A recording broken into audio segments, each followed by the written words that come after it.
Димаш, сенде қандай армандар бар?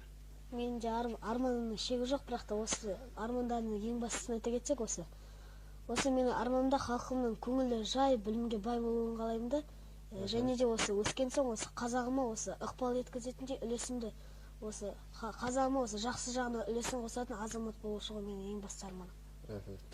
Мінекей, бәрекелді. Ал өздеріңнің Димаш, сенде қандай армандар бар? Шегі жоқ, бірақ та осы